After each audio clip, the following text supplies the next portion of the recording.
As fire personnel, we see a lot of the bad side of things. Usually we get called out, it's not a good thing that we're getting called, and there's some tragedy involved with it. There's a loss of personal property or a life. And we're tight-knit, and we always kind of have that safety personnel humor, if you will. And a lot of times just talking amongst the guys, it helps de-stress them. If it's a very tragic situation, we have a countywide critical incident stress debriefing team.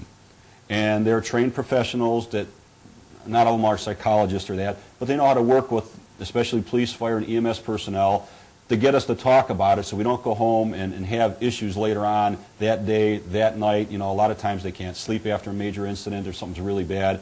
So that allows them to work, vent these things, get them up to the surface. And like I say, most of the time it's some off-color humor. The guys work and we kind of joke around with each other. When we get back to the station, we're getting apparatus back in service, and that's all it's taken. But at the other end, if it's a major thing, like the explosion out at the fairground a few years ago, we had needed professionals to come in, and they are in place countywide. They can come in and work with the safety personnel to help resolve these issues.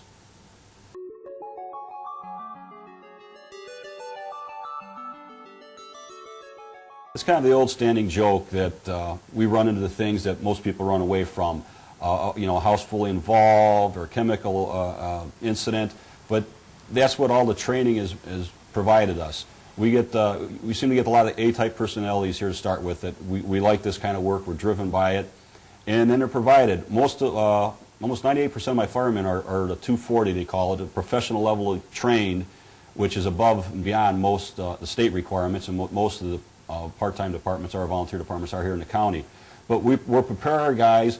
We train every Wednesday night for 2.5 hours, plus specialty drills on weekends throughout the year, to provide the most training, the most hands-on experience. We do several live burns per year. So when we get up to that fire and it's flames coming out the door, it's kind of second nature to the guys. Yeah, we have our concerns, but we fall back on our training. We provide them with the best turnout, our safety equipment as we can. So we have the boots, the gears with the vapor barriers. We have protective hoods. We have extra radios. We have our self-contained breathing apparatus. So when we walk in there, they have the confidence that they have the best protection. Build that on top of their training, and they're pretty confident going in. And again, it's like any other industry. You're the expert in whatever your personal career is. Well, we're the experts in this area, and the guys are prepared for it, and it's kind of second nature for them.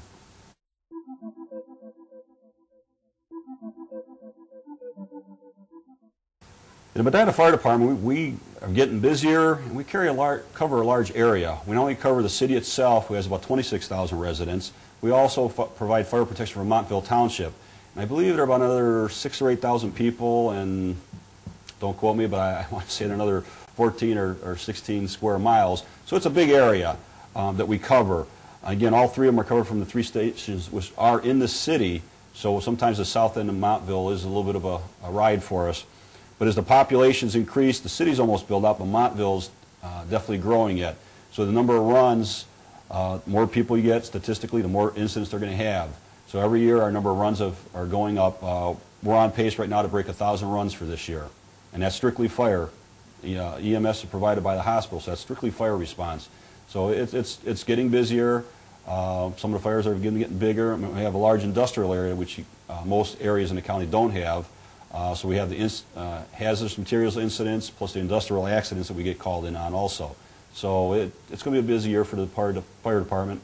And we're also, like I say, covering that large district makes things challenging for us.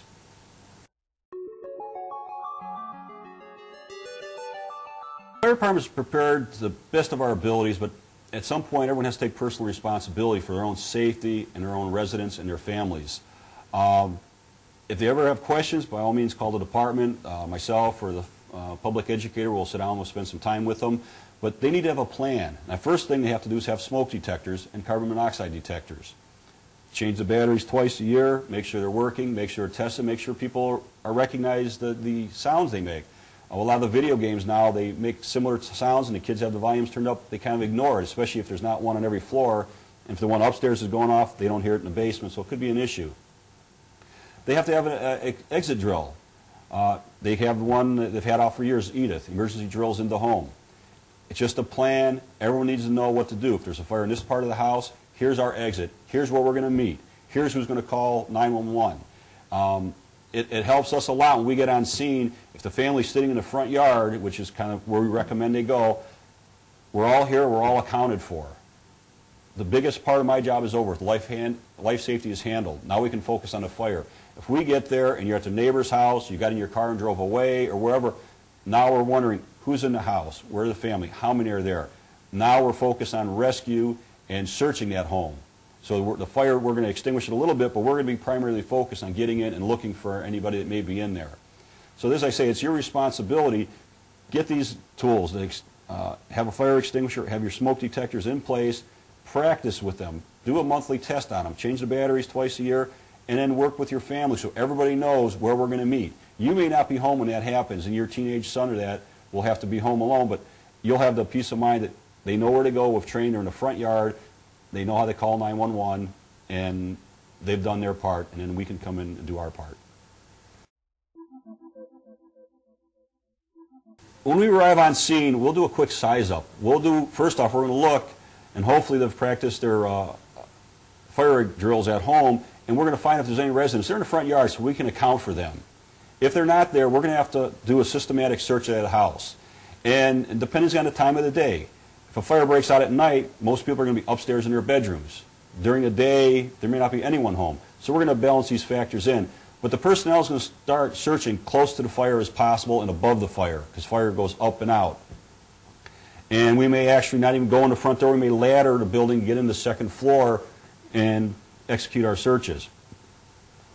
Again, we urge, if you are stuck in a house, shut the doors, put a pillow by the base of the door, and get by a window.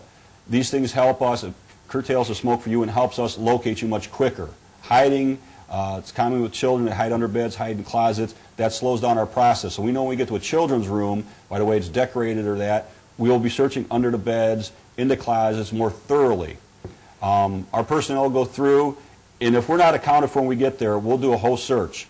Once the search is done, the backup team will usually be working simultaneously on the fire. We'll have a different group of guys come in and do a secondary search through the whole building to make sure nobody missed anything.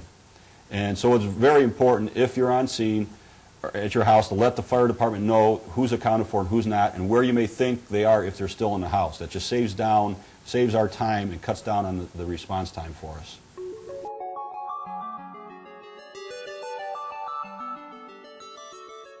We're pretty proactive here at the Medina Fire Department.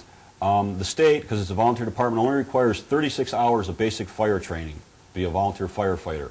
My predecessor, Chief Earthnick, got proactive with it, and we have all except 3 of our guys are rated at the 240-hour level, which is considered a professional level of training. That's their basic minimum they need to get their state card and to get on board with the department. Once they're on the department, we have a probationary period of about 6 months where they go through extra training, usually 2 to 3 hours a week, getting used to the apparatus, our specific equipment in-house here, and the policies and procedures of the department. Once they're off probation, they'll also participate in our weekly drill sessions. Every Wednesday night for 2.5 hours, we have drill, and we also roll in some Saturdays. We have live incidents like burn houses. If we have officer training, it's often done on weekends. But at them drills, we refresh ourselves, going over all the basics, from ladders to our self-contained breathing apparatus, pumping our things, or we may do specialty training such as hazardous materials, some new piece of equipment that we've purchased. So it's ongoing, it's very repetitive to keep their skills up.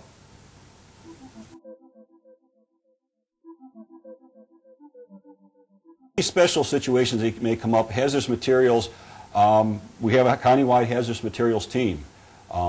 My assistant chief, Doug Kruder, is actually the team leader for that, has been for a lot of years, and we ourselves and every department in the county have several members on it. We also fortunate that all of the resources from the team are stored in the city. We actually have one of their big trailers at station number 3, so we have quick access to a lot of this stuff. We're all trained at the basic level. A lot of us are also technicians, which allow us to put on the equipment and go into these hazardous environments. But again, as we first arrive, we try to work with the police to find out what we have and make sure we have a safe area. And then we decide if we have to evacuate the residents and what our safe working parameters are and who we need. Can we mitigate this with our own equipment? Do we need the county team completely there, or anything in between? And it's basically an incident by incident thing. We have resource equipment on the apparatus. I have carry extra in my command vehicle so we can research things on the scene and we'll know what to go.